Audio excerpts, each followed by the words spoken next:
Hai, bertemu kembali dengan saya Ike Farida dalam Indonesia Law Study. Mari 7 menit bersama saya kita belajar hukum. Tapi jangan lupa sebelum dimulai tolong untuk di like, komen, dan subscribe videonya. Mari kita mulai.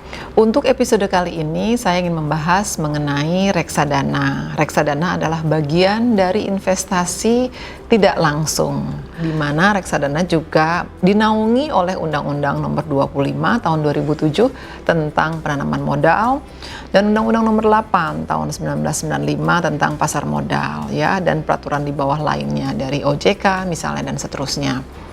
Kemudian apa itu reksadana?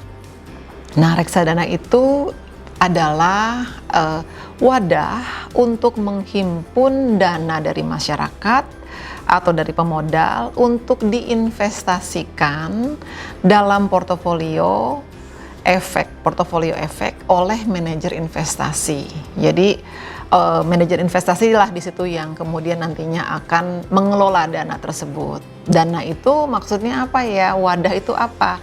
Jadi dari banyak orang, dana itu dikumpulkan dari banyak orang. Kalau saham itu misalnya seseorang ingin membeli saham, maka orang tersebut jadi pemegang saham. Oleh karenanya ketika ada rapat umum pemegang saham, orang tersebut punya hak untuk hadir di dalam RUPS. Kemudian orang tersebut juga punya hak untuk menerima dividen kalau perusahaannya itu menguntungkan. Nah, kalau reksadana itu tidak bisa hadir di dalam RUPS. Kenapa? Karena dana kita ditabung dulu di dalam sebuah wadah besar dari banyak orang, dari puluhan orang, mungkin dari ratusan orang. Kemudian manajer investasi lah yang kemudian akan menentukan kita nih mau belanjakan ataupun mau investasikan di produk apa, seperti itu. Reksadana terbagi menjadi dua, konvensional dan juga terstruktur, ya. Saat kali ini karena untuk membahas secara umum pun waktunya agak singkat, jadi saya hanya akan membahas mengenai konvensional. Contoh-contoh dari terstruktur misalnya reksadana terproteksi, reksadana indeks, itu ada jenisnya, ya. Nah, sekarang reksadana konvensional. Reksadana konvensional itu ada berbagai macam. Salah satunya adalah reksadana dalam bentuk saham, kemudian ada juga untuk pasar uang, kemudian ada juga fixed income, ada juga campuran. Ya, apa itu reksadana saham? Nah, reksadana saham ini itu adalah reksadana, dana kita juga dimasukkan ke dalam wadah tadi, tapi manajer investasi akan membelanjakan 80% atau lebih itu di uang di bursa efek. Jadi dibelikan ke saham-saham unggulan, misalnya saham blue chips seperti itu.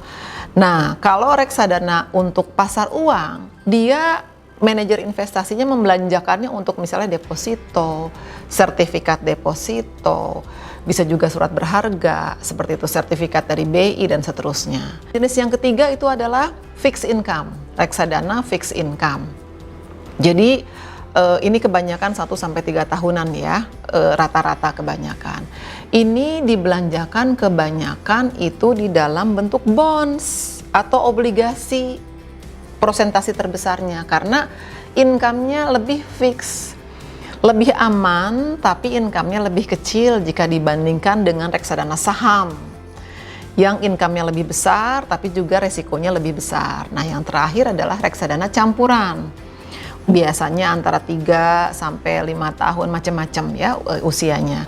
Nah, ini dibelanjakannya, atau saya memakai bahasa dibelanjakan agar lebih mudah difahami, itu adalah dibelikan ataupun diinvestasikan dalam bentuk misalnya deposito juga, saham juga, bonds juga, dia dicampur.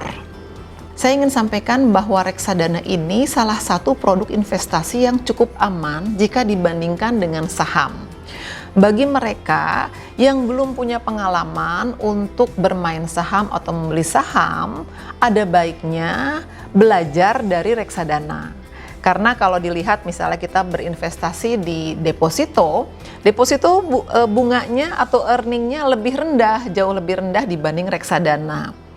Nah, nanti bisa ditanyakan ke bank di tempat kita menabung, ditanyakan ada produk reksadana apa. Kemudian minta tolong bisa dikasih lihat, nanti ada grafik dan seterusnya. Kemudian ditanyakan ada tidak reksadana yang berjangka. Dulu itu reksadana kita harus membayar uang dalam jumlah tertentu, kemudian kita tunggu, kemudian biarlah manajer investasi yang mengolah dana kita. Nah, namun sekarang ini banyak produk yang menarik dari reksadana itu sendiri. Jadi saya adalah seorang pekerja. Nah, pekerja di situ gaji kita kan beraneka ragam. Ada yang sekalipun upah minimum itu tetap masih bisa kita membeli reksadana. Jadi bagaimana caranya? Itu dicicil setiap bulan misalnya 200.000 itu bisa. 1 bulan 200.000, ada yang 1 bulan 100.000, dan bayangkan dengan harga 100.000, kalau kita taruh simpan di dalam tabungan biasa, bunganya hampir tidak ada, tapi kalau di reksadana itu bisa cepat bertambah, tergantung dari investasinya atau manajer investasinya. Nah, untuk tips, saya ingin sampaikan beberapa tips tentang bagaimana cara sebaiknya kita partisipasi dalam reksadana. Nomor 1, diskusikan dengan pihak bank, kemudian cek jenis-jenis dari reksadana, yang mana yang lebih cocok di kita. Apakah yang saham, apakah yang fixed income, apakah yang campuran, seperti itu, ataukah yang pasar uang misalnya. Yang kedua, kemudian minta kepada pihak bank, performance-nya dong, kasih lihat dong 5 tahun terakhir seperti apa. Nanti mereka kasih grafik. Ada grafik misalnya, dalam 2 tahun ini bisa mendapatkan bunga ataupun kupon sebanyak ini. Bahasanya bunganya lebih kepada, earning itu lebih kepada bunga. Kemudian nanti ditanyakan siapa manajer investasinya. Kemudian kita bisa cek di internet, nih manajer investasi ini performanya bagus atau tidak gitu. Terus kemudian tips yang keempat berikutnya, ini akan dibelikan kemana saja nih? Kalau misalnya saham yang mau dibeli mana saja nih manajer investasi ini? Dan yang terakhir adalah jangan lupa untuk minta update terus setiap bulan setelah kita membeli reksadana. Saya jangan sampai lupa, yang terakhir lagi adalah ketika kita mau masuk ke dalam reksadana atau ketika kita mau keluar dari reksadana, jangan lupa ada timing. Timingnya harus tepat. Seperti itu. Untuk kali ini kita akhiri di sini. Sampai bertemu di episode berikutnya. Jangan lupa untuk like, komen, dan subscribe. Semoga bermanfaat. Sampai jumpa.